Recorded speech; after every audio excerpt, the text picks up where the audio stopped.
की संख्या में जनता भी आई, उनमें भी भारी उत्साह था और उन्होंने भारतीय जनता पार्टी पर बड़ा विश्वास करके एक बड़ी सफलता भारतीय जनता पार्टी को दिलाया है। इसलिए छत्तीसगढ़ के सभी मतदाताओं को भी आज के इस अवसर पर बहुत बहुत उनका आभार, उनका धन्यवाद।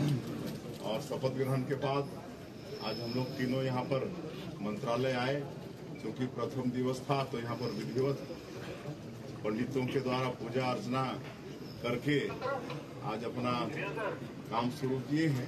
आज कांग्रेस के नवनिर्वाचित सभी विधायकगण यहाँ पे इकट्ठे हुए और सब लोगों ने सर्वसम्मति से एक लाइन का प्रस्ताव किया कि विधायक दल के नेता को चुनने का सारा अधिकार कांग्रेस अध्यक्ष श्री मल्लिकार्जुन खड़गे जी को दिया।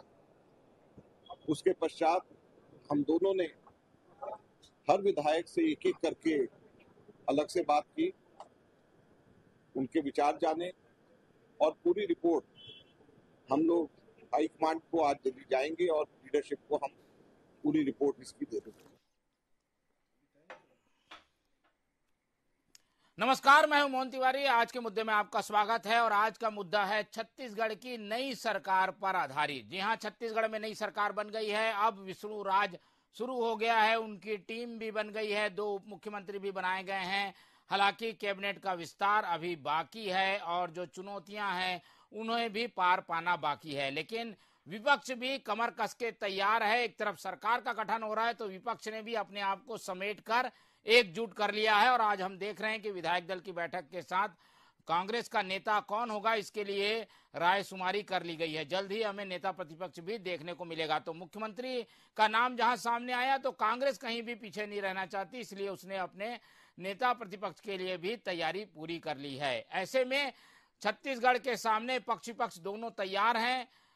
वो किस तरीके की रणनीति के साथ उतरेंगे, क्या उनके महत्वपूर्ण एजेंडे रहेंगे, क्या क्या कौन क्या काम करेगा, इसी पर आज हम चर्चा करते हैं। और छत्तीसगढ़ में जो विष्णु राज शुरू हुआ है वो किस तरीके की चुनौतियों के साथ, संभावनाओं के साथ शुरू हुआ है, इसी पर चर्चा करेंगे। मिल लेते उन मेहमानों से जो इस चर्चा में हमारे साथ रहेंगे। हम बहुत स्वागत करेंगे। हमारे साथ जुड़ रहे हैं राजनीतिक विश्लेषक के रूप में हमारे स्टूडियो से वरिष्ठ पत्रकार अनिरुद्ध दुबे जी, बहुत स्वागत है आपका। हमारे साथ कांग्रेस का पक्ष रखने के लिए जुड़ रहे हैं वरिष्ठ तेज तर्रार प्रवक्ता अमित श्रीवास्तव जी, बहुत स्वागत है आपका। और बीजेपी का पक्ष रखने के लिए हमारे साथ रितेश मौर्य जी जुड़ रहे हैं, बहुत स्वागत है आपका। तो तीनों मेहमानों का स्वागत करते हुए चर्चा शुरू करते हैं। और जैसा कि मैंने बताया कि आज शपथ ग्रहण था, मोदी जी की उपस्थिति में भाजपा की सरकार बन गई है। आकार लेना उसको धीरे धीरे थोड़ा समय लगेगा, लेकिन एक उपस्थिति दर्ज होने के साथ काम शुरू हो गया है। पहले दिन मंत्रालय पहुंच गए मुख्यमंत्री। प्रतिक्रिया लेते हैं रितेश जी की। रितेश जी, आज गठन हो गया है, काफी उम्मीदें हैं आप लोगों से, चुनौतियां सामने हैं, वादे काफी हैं, कल कैबिनेट की बैठक है, किस तरीके से चलाने का प्लान किया है छत्तीसगढ़ को, क्या क्या नई नई चीजें मिलेगी नई सरकार से? टीवी 24 के सभी दर्शकों को सबसे पहले मेरा नमस्कार है। और मैं बता देना चाहता हूं कि आज भारतीय जनता पार्टी ने अपना मुख्यमंत्री का शपथ ग्रहण समारोह था, जिसमें श्री विष्णुदेव साय जी ने मुख्यमंत्री के रूप में और श्री अरुण साव जी ने डिप्टी सीएम के रूप में और श्री विजय शर्मा जी डिप्टी सीएम के रूप में शपथ लिया है। नरेंद्र मोदी जी की उपस्थिति थी, नड्डा जी की उपस्थिति थी, अमित शाह जी की उपस्थिति थी, ऐसे तमाम कई राज्यों के मुख्यमंत्री और लगभग 1 लाख लोगों की उपस्थिति में ये शपथ ग्रहण समारोह हुआ है। हमारी जो सबसे पहली प्राथमिकता है, हमने पहले भी कहा कि जब शपथ ग्रहण समारोह हो जाएगा, सबसे पहले 18 लाख लोगों का जो प्रधानमंत्री आवास 5 सालों से रुका हुआ था उस पर हस्ताक्षर होगा। कल कैबिनेट की बैठक में मुख्यमंत्री जी उस फाइल पे हस्ताक्षर करेंगे, जिससे छत्तीसगढ़ के 18 लाख जो बेघर हो गए थे उनको घर मिलने का काम कल होगा। दूसरी हमारा ये रहेगा कि 25 दिसंबर को जो पुराना बकाया 2 साल का बोनस है 6,000 करोड़ रुपए, हम उन पुराने डाटा के हिसाब से उन किसानों के खाते में डालने का काम करेंगे। ये हमारा दूसरा काम होगा। और अभी ये महतारी वंदन योजना हमने संकल्प पत्र में हमने वादा किया है, तो महतारी वंदन योजना के लिए भी हम पंजीयन करा करके उनके खातों में 12,000 रुपये सालाना डालने का भी हम काम चालू करेंगे। ऐसे तमाम प्रकार के वादे। और छत्तीसगढ़ में हमारे पास चुनौतियां जो सबसे बड़ी है, अभी भूपेश सरकार के समय से जो 82,500 करोड़ का जो कर्ज उन्होंने लिया था, सबसे बड़ी चुनौती है। लेकिन आप जानते हैं कि भारतीय जनता पार्टी आज डबल इंजन की सरकार छत्तीसगढ़ में है, जहां केंद्र में मोदी जी की सरकार है और छत्तीसगढ़ में विष्णु जी की सरकार है। तो ऐसे डबल इंजन की सरकार में हम इन्वेस्टर मीट के माध्यम से हम बड़े बड़े इन्वेस्टर लाएंगे, उद्योग लाएंगे, जिससे रोजगार यहाँ पर उन्मूलक कायम होंगे और बड़ा बजट भी हम यहाँ पर खड़ा करेंगे, जिससे हम कर्ज भी पटा सके। साथ ही हम छत्तीसगढ़ को वापस उस विकास की गति को आगे बढ़ाने में हम सहायक होंगे। चलिए, तो भाजपा की प्लानिंग काफी लंबी चौड़ी है, इसके लिए समय भी लगेगा, लेकिन कदम जो है वो बढ़ा दिए गए हैं छत्तीसगढ़ के विकास को लेकर। और एक जो उनकी टैगलाइन है बीजेपी की कि बनाया हमने संवारेंगे भी हम, तो संवारने में थोड़ा समय लगता है, ये जल्दबाजी का काम नहीं है, एक एक चीज को संवारना पड़ेगा बीजेपी को। और इसके लिए हम उम्मीद करेंगे कि नए मुख्यमंत्री जो बने हैं विष्णुदेव साय, वो कुछ ऐसे कदम उठाए जिससे प्रारंभिक स्तर पे ही ये संवारने की प्रक्रिया शुरू हो सके। कांग्रेस की ओर चलते हैं। अमित श्रीवास्तव जी, आप लोगों को विपक्ष में बैठने का जनादेश मिला है, विपक्ष भी आप लोग तैयार करके आज विधायक दल की बैठक में अपना नेता चुन चुके होंगे, ऐसा संकेत मिला है। क्या भूमिका रहेगी? आप लोग किस तरीके से वेट एंड वॉच करेंगे, समय देंगे? क्या रणनीति रहेगी विपक्ष के रूप में आपकी? मुझे लगता है मोहन जी, आज भाजपा की सरकार की जनता का जनादेश है और हमें कुछ इंतजार, ये मानवता के नाते कि आज वो संभाल रहे हैं, सबसे पूरे गणों को बधाई कि निश्चित तौर पे है। और आप आकांक्षाओं को आपको जीत पे यही हमारी आवाज की थोड़ी दिक्कत आ रही है। ठीक है अमित जी, मेरी आवाज मिल पा रही है आपको? मोहन जी, आवाज आ रही है? जी जी, अब आ रही है, बोलिए जी। देखिए, आज नई सरकार की बात हो रही है और शपथ के बाद हम बहुत उम्मीद थी, जिस प्रकार भाजपा के नेतागण ने कहा था कि हम पहले चार्ज लेते साथ ही कुछ घोषणाएं करेंगे, तो मुझे बहुत उम्मीद थी। और जो मोदी जी की गारंटी पे पूरी करने की इनकी टीम को और इनके मंत्रिमंडल को जिस प्रकार इनके ऊपर एक दबाव रहेगा, निश्चित तौर पे मैं आपको कहना चाहता हूं कि आज हम उम्मीद कर रहे थे कि जो घोषणा पत्र में उन्होंने कहा था, कुछ ऐसे वादे जो जैसे प्रधानमंत्री आवास योजना के लिए 18 लाख मकान का राज्यांश 8,640 करोड़ रुपए हम दे रहे हैं, ऐसी कुछ घोषणा करेंगे, या फिर प्रति एकड़ जो 21 क्विंटल धान खरीद का हम आज घोषणा कर रहे हैं कि हम करेंगे, या 3100 रुपए में हम धान खरीदी करेंगे, या धान का बोनस जो बकाया था हम वो दे रहे हैं। ऐसा जो 16-17 और 17-18 का जो बचा था, और उसी प्रकार से महतारी बंधन योजना के तहत ऐसी कुछ घोषणा तो करते हैं, ऐसी छत्तीसगढ़ की जनता को भी उम्मीद थी, हमको भी उम्मीद थी, आपको भी उम्मीद थी। लेकिन वो पहली उम्मीद पे वो खरे नहीं उतरे। लेकिन मैं फिर कहता हूं, आज सरकार बनी है, मैं सरकार को शुभकामना देना चाहता हूं और एक चीज कहना चाहता हूं कि जनता का जनादेश हमें है मोहन जी, हम इनकी कार्यशैली पे पूरी नजर रखेंगे और अगर इन्होंने कुछ भी गलत किया तो सड़क से सदन तक हम जनता की आवाज को बुलंद करेंगे। बिल्कुल। चलिए, विपक्ष का काम भी यही है कि वो नजर बना के रखे और कहीं गलती होती है तो उस बात को जनता के बीच भी रखे, और यही एक ताकत होती है लोकतंत्र की कि विपक्ष मजबूत होगा तो सत्ता पक्ष भी सचेत और सतर्क होकर काम करेगा। अनिरुद्ध दुबे जी की ओर चलते हैं, उनकी टिप्पणी ले लेते हैं। विष्णु देव साय को जिम्मेदारी मिली है, क्या आकलन करते हैं इस चेहरे को? तो काफी सौम्य माना जा रहा था, लेकिन चुनौतियां काफी हैं, वादे भी हैं, छत्तीसगढ़ में काफी कुछ पिछले 5 सालों में बदला है, संवारने के साथ सुधारने की भी कई चीजों की जरूरत है।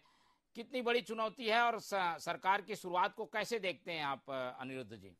देखिए क्या है, इतिहास के पन्नों को पलट कर देख लीजिए मोहन जी, आकलन जो है ना ऐसा लोग करते जरूर हैं, लेकिन चीजें भी बदलती है। मैं तो बहुत पीछे जाना चाहूंगा कि जब संजय गांधी जी जीवित थे और राजीव गांधी थे, तो एक टिप्पणी होती थी, संजय गांधी के लिए जबरदस्त नेता, राजीव गांधी जी के लिए जबरदस्ती नेता। लेकिन जब वो राजीव गांधी जी ने देश की बागडोर संभाली और 21वीं सदी का सपना देखा उन्होंने, तो वो सपना साकार भी हुआ। कांग्रेस की बात करूं मैं, हालांकि देखिए सवाल भाजपा का, लेकिन मोतीलाल वोरा जी, एक बार प्रकाश चंद सेठी जी ने कह दिया था उनके बारे में, ही इज लूज पर्सन। लेकिन वही अविभाजित मध्य प्रदेश में 2 बार मुख्यमंत्री रहे मोतीलाल वोरा जी, और उन्होंने अपने दायित्व का निर्वहन बहुत अच्छे से किया। ये सही है कि छत्तीसगढ़ की जनता, चूंकि आप और मैं हमेशा जो है राजनीतिक खबरों में जो रमे रहते हैं, तो हम लोगों के लिए विष्णुदेव साय जी भले नए नहीं हो, लेकिन अभी ये है कि अरे बाप रे, आश्चर्य करेंगे विष्णुदेव साय जी, फिर डॉक्टर रमन सिंह जी की भूमिका क्या होगी, तो ब्रिजमोहन जी की क्या होगी, अमर अग्रवाल जी की क्या होगी, अजय चंद्राकर जी की क्या होगी, ये प्रश्न लगातार कौन रहा है। वास्तव में चकित है छत्तीसगढ़ की जनता।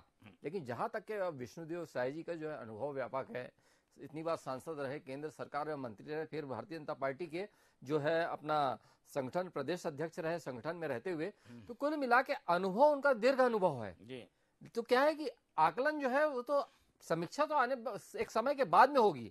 और जहां तक के मेरा ये अपना मानना है कि चूंकि इतने अनुभवों से वो गुजर चुके हैं, तो मैं नहीं समझता कि कोई बहुत बड़ी जो है मतलब है ना एक चुनौतियां जो है एक मुख्यमंत्री पद को लेकर उनके सामने होगी।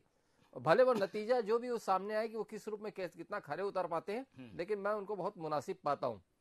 मुनासिब तो पाते हैं, लेकिन उनकी जो टीम है वो कब बन पाएगी, कितनी उसमें चुनौती है क्या। हम देख रहे हैं कि मंत्रिमंडल नहीं बनाया गया, मुख्यमंत्री उप मुख्यमंत्री को शपथ दिलाई गई, क्योंकि मंत्रिमंडल के बाद नाराजगी जैसी चीजें भी आ सकती है। तो अंदरूनी और बाहरी दोनों ताकतों से निपटना पड़ेगा। कांग्रेस बैठी है 35 की संख्या लेकर, वो भी कम नहीं है।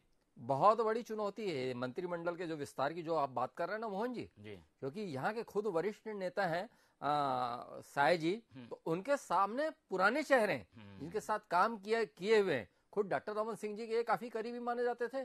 फिर उनके सामने यहाँ पे अमर अग्रवाल है, ब्रिजमोहन अग्रवाल जी हैं, अजय चंद्राकर जी हैं, राजेश मूणत जी हैं, पुन्नूलाल मोहले जी हैं, धर्मलाल कौशिक जी हैं, ऐसे कई नाम हैं, राम विचार नेताम जी हैं। अब लेकिन क्या है कि जो केंद्र सरकार में जो है मोदी जी और अमित शाह जी जो मतलब एक मतलब जिस तरीके से चल रहे हैं, नई लीडरशिप कैसे उपजे, मैं बहुत विस्तार में नहीं जाऊंगा, लेकिन आपने राजस्थान में देख लिया। अब नई लीडरशिप की बात आ रही है तो फिर बिल्कुल नए चेहरे हैं। ओपी चौधरी जी हैं, खुशवंत दास जी हैं, और ऐसे और भी उदाहरण अगर कहीं आप देखें, महिलाओं की बात करें तो हालांकि वो सीनियर नेता हैं, लेकिन फिर गोमती साय जी हैं, रेणुका सिंह जी हैं, और फिर मैं बस्तर के कुछ नामों का उल्लेख करना भूल गए जो पूर्व मंत्री रहे, लता उसेंडी जी हैं, केदार कश्यप जी हैं, विक्रम उसेंडी जी हैं। जब इतने सारे नाम हो तो वास्तव में वहां पे जो है ना निर्णय ले पाना, किसको बनाए और किसको रोके, बहुत कठिन काम होता है मोहन जी।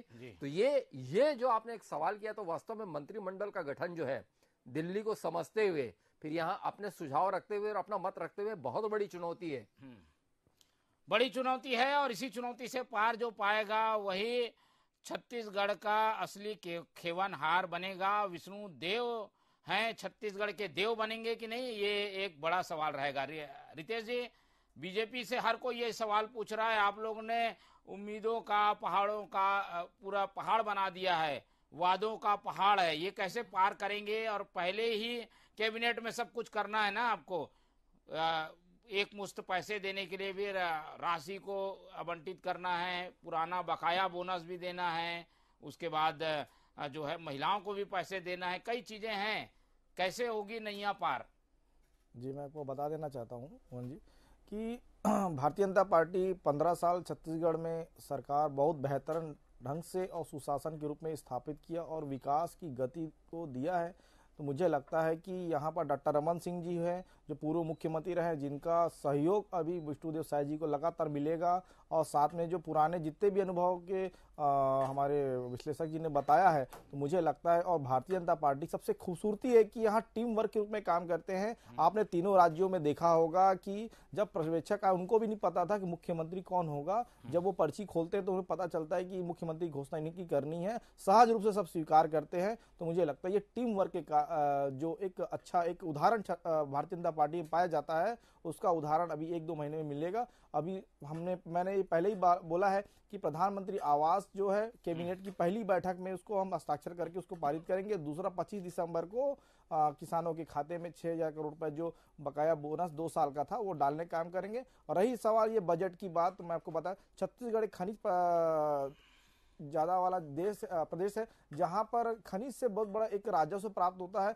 7,000 करोड़ के लगभग आसपास जो है जीएसटी हमको छत्तीसगढ़ को प्राप्त होता है। ऐसे अलग अलग हमको राजस्व के रूप प्राप्त होता है। साथ में मैंने पहले भी बोला कि हम एक इन्वेस्टर मीट, जहां पर बहुत सारे उद्योग धंधे यहाँ पर स्थापित करने की आवश्यकता है, जहां एक समय में आप जानते हैं कि नरेंद्र मोदी जी ने मुख्यमंत्री रहते हुए गुजरात को एक बीमारू राज्य से कैसे विकसित राज्य देश का बनाया, वहां पर टाटा नैनो जैसा एक संयंत्र वहां पर खड़ा हुआ। तो मुझे लगता है कि छत्तीसगढ़ में भी ऐसे बड़े बड़े इन्वेस्टर आएंगे, जिससे यहाँ पर रोजगार भी मिलेगा युवाओं को, साथ में हमारी आय और इनकम भी बड़ी होगी, और हम कर्ज भी पटाएंगे, साथ में छत्तीसगढ़ का विकास करने में भी हम सहायता सहायक होंगे। और जो हमने घोषणाएं की हैं, वादे किए हैं, निश्चित रूप से हम पूरे 5 साल में हम पूरा करेंगे। चाहे युवा वर्ग की बात होगी या महिला वर्ग की बात होगी या आदिवासी अंचल की बात होगी। और मैं आपको इस टीवी चैनल के माध्यम से बता देना चाहता हूं, मैं कुछ दिन पहले ही मैं अभी माननीय पूर्व मंत्री श्री केदार कश्यप जी के साथ बैठा था और विष्णुदेव शाह जी से सहज संगठन के पदाधिकारी होने के नाते मिला। तो मैंने एक बात उनसे कही थी कि भैया हमारे समय में प्रयास स्टडी सर्कल जो आदिवासी अंचल, जो नक्सल प्रभावित क्षेत्रों में बच्चों को पढ़ाने के लिए रायपुर में रखा जाता था, वो योजना फिर से चालू होने की आवश्यकता है। उन्होंने सहज रूप से स्वीकार किया। वो बोले कि हम आदिवासी इस प्रकार के बच्चों जो IIT MBBS के छात्रों उनका जो सिलेक्शन होता था, ऐसा भी हम प्रयास करने वाले हैं। विद्यार्थियों के लिए बहुत सारी योजनाएं हम लाने वाले हैं। अभी आज शुरुआत है। मुझे लगता है कि जो प्रथम बजट आएगा उसको हमको बेसब्री से इंतजार करना चाहिए और प्रतीक्षा करना चाहिए। छत्तीसगढ़ सरकार बहुत अच्छे और बेहतर ढंग से चलेगा। चलिए, आज पहला दिन है और पहले दिन ज्यादा हम ये टेस्ट तो नहीं कर सकते कि क्या कहा, पूरा हुआ नहीं हुआ। पहले दिन हम उम्मीद ही कर सकते हैं और काफी कुछ बीजेपी के पास बोलने के लिए भी है, क्योंकि वो इंतजार करके आई है 4 साल। लेकिन विपक्ष की क्या तैयारी है वो भी समझ लेते हैं। अमित जी, नेता प्रतिपक्ष के चयन में काफी जल्दबाजी की है कांग्रेस ने, क्या इसीलिए कि वो मॉनिटरिंग करे जल्द से जल्द, जगह जगह पर वादे पूरे हो रहे हैं कि नहीं, शायद इसीलिए आप लोग ने नेता चुनने की प्रक्रिया शुरू कर दी है? देखिए, मुझे ऐसा अभी इतनी जल्दी फिर आपको बता प्रक्रिया होती है नेता प्रतिपक्ष, इसलिए आज बैठक हुई है। लेकिन मुझे ऐसा लगता है नई सरकार में समस्या अपार है, क्योंकि जिस प्रकार से भाजपा के सम्मानित प्रवक्ता मेरे छोटे भाई नितेश अभी कह रहे हैं, मैं आपको बता दूं कि बड़ी टीम को एक दबाव होगा कि मोदी जी की गारंटी करना है। फिर जो सीएम साहब बने हैं निश्चित तौर पे अच्छे व्यक्ति हैं, लेकिन जो वरिष्ठ मंत्रियों के साथ उनको तालमेल में बैठाना है। दूसरा, जो बढ़ता हुआ, जैसा इन्होंने कहा कि जितनी सारी इन्होंने घोषणाएं की है उसके लिए फंड कहां पेश करेंगे, तो मुझे लगता है। और 2024 का लोकसभा चुनाव में जो जीत दिलाने के इनके नेता कह रहे हैं, ये सब दबाव के बीच में उनको कार्य करना है। तो निश्चित तौर पे मुझे लगता है कि मैं तो आज शुभकामनाएं दे सकता हूं। मुझे लगता है कि आज उनको काम करने का मौका देना चाहिए। लेकिन मुझे लगता है कि आज चार्ज लेने के बाद छत्तीसगढ़ की जनता और हम सबको निराशा हाथ लगी है। हमें पूरी उम्मीद थी कि आज कुछ ना कुछ घोषणा वहां पर मंत्रालय में जाने के बाद सीएम साहब जरूर करेंगे। ठीक है, घोषणाएं तो नहीं हुई हैं, उन्होंने कल का भरोसा दिलाया है। कल क्योंकि कैबिनेट बैठक में इस तरीके की चीजें जो नीतिगत होती है वो आती है, इसलिए अभी समय है। अब इतने जल्दी थोड़ा समय भी देना चाहिए, बीजेपी को समझने में टाइम लगेगा। 3 ही सदस्य हैं अभी कैबिनेट के, बाकी सदस्य आएंगे तो और ज्यादा प्लानिंग होगी। जी Srivastava ji. At the end of the day, a lot of it has to be academic and intellectual rigor, because there has to be a body of knowledge. चलिए दुबे जी, आपसे टिप्पणी ले लेते हैं। आज के दिन के बाद हम किस ढंग के छत्तीसगढ़ को देख पा रहे होंगे, और बीजेपी के कार्यशैली को आप भली भांति जानते हैं, उससे आप किस तरीके से समझते हैं कि कार्यशैली जो है वो किस ओर लेके जाएगी छत्तीसगढ़ को? आज के बाद हम ऐसे छत्तीसगढ़ में रहेंगे कि जहां पे पहला आदिवासी मुख्यमंत्री मिला। सच्चाई यही है कि पहली बार छत्तीसगढ़ को जो है असली आदिवासी मुख्यमंत्री मिला। और दूसरी बात यह है कि जहां तक मैं समझता हूं कि एक धारणा बन गई थी, भारतीय जनता पार्टी का पूर्व में 3 कार्यकाल रहा, 3, 8 और 13, और ये 13 वाला जो कार्यकाल था तो धारणा बन गई थी कि ब्यूरोक्रेट्स के हावी होने वाला। ये तक मैसेज जाने लग गया था कि जो सरकार जो है नेता नहीं चला रहे हैं, ब्यूरोक्रेट्स चला रहे हैं, अफसर चला रहे हैं। मैं जहां तक समझता हूं कि अब वो जो है स्थिति शायद देखने ना मिले, क्योंकि जो 2018 की जो पराजय और इतनी भयंकर पराजय, और जब इस पे लगातार समीक्षाओं का दौर चलता था तो ये सब बातें भी हो रही थी कि एक समय ऐसा आया कि सरकार नेता नहीं चला रहे थे, सरकार अफसर चला रहे थे। तो ये जो मैसेज है ये दिल्ली तक के बहुत पुख्ता तौर पे दिमाग में बैठा है। और हालांकि जो है ये जो मैं बात बोल रहा हूं ये कुछ उससे अलग है जो आपके सवाल से, लेकिन कहीं ना कहीं मैच खाती है। जब ये चुनावी सभाएं हो रही थी, चाहे वो मोदी जी की थी या अमित शाह जी की थी या अनुराग ठाकुर जी की थी या फिर मनसुख मांडविया जी की थी, जो सारे केंद्र सरकार के मंत्री हैं, अफसरशाही को लेके कुछ ना कुछ इनके बहुत जो है आक्रामक कमेंट्स आया करते थे। ये इसी बात का द्योतक थे। और जहां तक कि अब मैं समझ रहा हूं कि एक नई परिपाटी शुरू होगी, एक नया भारतीय जनता पार्टी में कल्चर शुरू होगा, और बहुत ज्यादा मार्गदर्शन जो है अब वो दिल्ली से होगा, क्योंकि पूर्व में जो है बहुत जो दिल्ली में बैठे नेता थे, अब देखिए क्या मोदी जी का युग तो 14 से शुरू हुआ, लेकिन आशान्वित थे और छत्तीसगढ़ को लेकर निश्चिंत थे।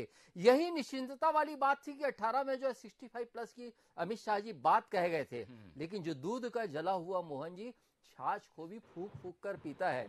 और अब जो है ना छाछ अभी तो क्या है कि अभी फिर दूध ही सामने आया है, लेकिन वो चाहेंगे कि अब मतलब जो दूध दूध रहे, फटे ना दूध, तो ये सब चीजें रहेगी, तो इसकी एक व्यापक रणनीति तैयार होगी। और अंतिम लाइन मैं कहूंगा कि हमारे जो बीजेपी वाले भाई हैं, उन्होंने कहा था कि बहुत इन्वेस्टर आएंगे, तो मेरे भाई अच्छा है, उम्मीद पे आप भी हैं, मैं भी हूं, और कांग्रेस के जो हमारे प्रवक्ता हैं वो भी हैं, लेकिन ये भी आप याद रखिएगा कि डॉक्टर रमन सिंह जी के शासनकाल में जो नया रायपुर में इन्वेस्टर मीट हुआ था, वो एक असफलता का मुंह देखना पड़ा। कोई भी बड़ा इन्वेस्टर मीट उसमें नहीं आया था, तो कम से कम उसकी पुनरावृत्ति ना हो मेरे मित्र, और जो भी हो आगे अच्छा हो, इसके लिए शुभकामनाएं और आपको बधाई। छत्तीसगढ़ के लोग यही चाहते हैं कि छत्तीसगढ़ का विकास हो, और इसके लिए दोनों ही पार्टियां जो अपना संकल्प दिखा रही हैं, सत्ता में बैठी बीजेपी भी और विपक्ष में बैठी कांग्रेस भी, ये काफी अच्छा एफर्ट है, सकारात्मकता को दिखाने वाली ये बात है। एक एक करके टिप्पणी लेते हैं आखिरी दौर की। रितेश मौर्य जी, आज आरोप प्रत्यारोप का दिन नहीं है, फिर भी आप लोगों से सवाल तो हर कोई पूछेगा कि ये जो राह आप लोग दिखा रहे हैं, ये सपने जो छत्तीसगढ़ का दिखा रहे हैं, ये साकार हो पाएगा कि नहीं हो पाएगा, और इसके लिए क्या भरोसा क्या है? क्या मोदी जी की गारंटी ही एक भरोसा है, या काम तो यहाँ के लोगों को करना है? जी देखिए, सबसे पहले तो मैं बताऊंगा कि राह और एक सपना नहीं है, ये हमारा संकल्प, इसलिए हमने घोषणा पत्र ना कहकर संकल्प पत्र और मोदी जी की गारंटी हमने पहले ही कह दिया है।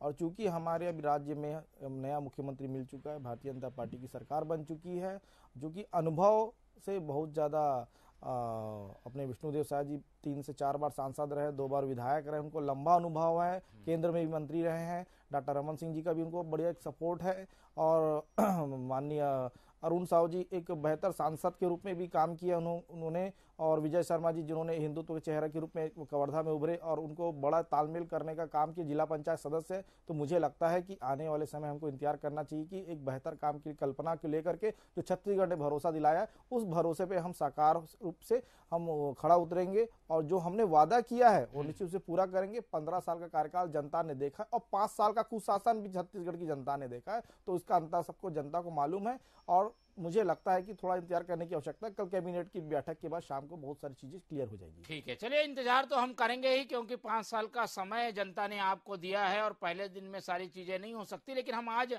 संभावनाओं पे चर्चा कर रहे हैं, किस तरीके की संभावनाएं हैं, और अच्छी बात है अगर आप लोग दावा कर रहे हैं। तो आएंगे अमित जी के पास। अमित जी बताइए, आशान्वित हैं काफी बीजेपी के नेता? देखिए, मुझे लगता है अब डबल इंजन सरकार और वादों की नैया कितने छत्तीसगढ़ की जनता देखती नजर।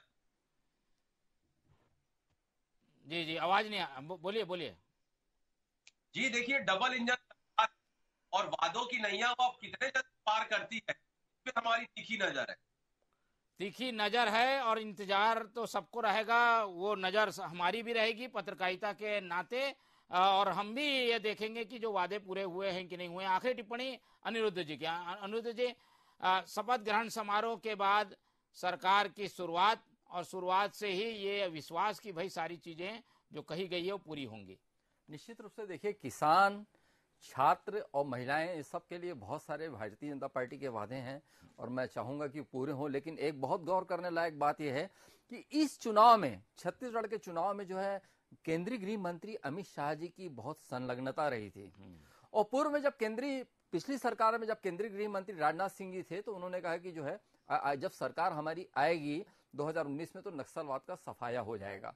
और वो दौर निकल चुका है, और अमित शाह जी भी इस बात को कह चुके हैं कि नक्सलवाद पे हम अंकुश लगाने में सफल रहेंगे। तो केंद्रीय गृह मंत्री होने के नाते, अब चूंकि डबल इंजन की सरकार है, उनकी सरकार छत्तीसगढ़ में बन गई है, नक्सली समस्या एक बहुत बड़ी चुनौती के रूप में होगी, और उसको साधना जो है उसको लक्ष्य लेकर आगे बढ़ना, ये एक बहुत मुश्किल काम होगा। इसमें देखना होगा कि कहां तक के सरकार खरी उतर पाएगी।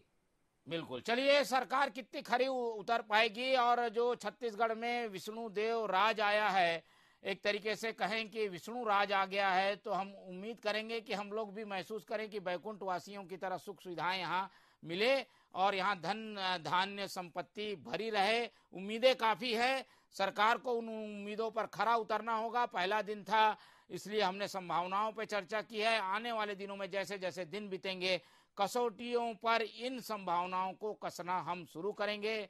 विपक्ष की भी निगाह है, हमारे वरिष्ठ जो पत्रकार हैं वो भी निगाह रखेंगे, और हम भी समय समय पर याद दिलाते रहेंगे कि आपने ये कहा था, ये किया कि नहीं किया, और नहीं किया तो हम ये सवाल लेकर फिर से डिबेट में बैठेंगे। फिलहाल आज इस चर्चा में इतना ही। रितेश मौर्य जी हमारे साथ जुड़े, बहुत बहुत धन्यवाद। अमित श्रीवास्तव जी हमारे साथ जुड़े, उनका बहुत धन्यवाद। और अनिरुद्ध दुबे जी ने हमें समय दिया, उनका भी बहुत धन्यवाद। तीनों मेहमानों का धन्यवाद करते हुए ये चर्चा यहीं खत्म करते हैं, और आप लोग से उम्मीद रखते हैं कि आप लोग देखते रहिए TV24। रखिए अपना बहुत ख्याल। नमस्कार।